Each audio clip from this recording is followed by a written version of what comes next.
offer some further thoughts here. Um, I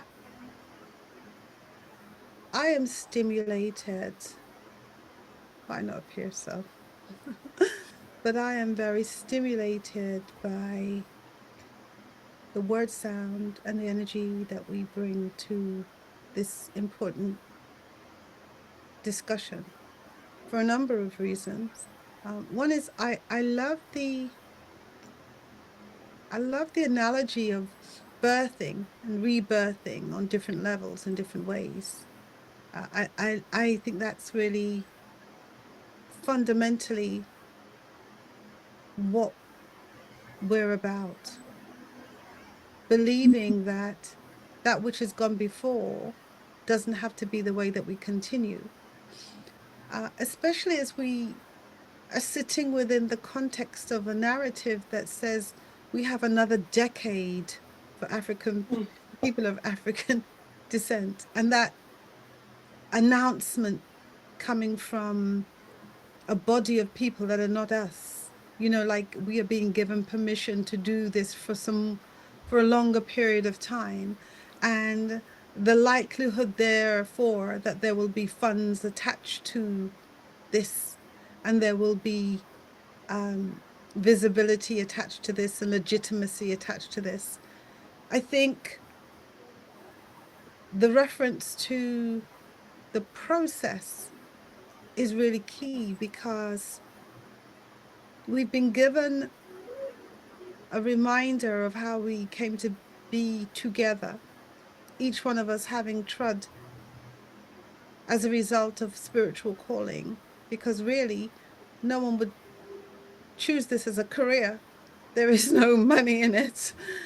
What there is an honoring and a continuing based on the legacy we've been left by our ancestors. So we are talking about honor. However, in my observation, and I am very observant in these spaces, I don't necessarily speak every time I'm in these spaces, so people don't necessarily know I'm there because I don't need to be at the podium or on the stage.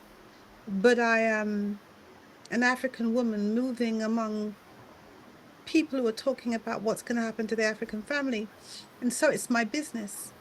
It's my business because it is divinely ordained that it should be my business. It's nothing to do with my qualifications. I didn't have to go to any Eurocentric school or college or university or be in any particular clique to have been given this task. And so I invite those who are watching this to become active themselves and not just to become viewers or listeners or audience members of the words we are bringing. I would encourage people to look at the same men, these same men who may be rooted in politics or may be rooted in economics or maybe historians or maybe whatever it is they are, but they clearly are not African-centered. Because if they were African-centered, they wouldn't be attempting to hijack a movement that started long before they got involved. They wouldn't be attempting to discredit and target African women who are simply saying, we applaud your work, but there's some things that are missing. Can we enter into some kind of discourse around this? Only to be told that our voices are not welcome.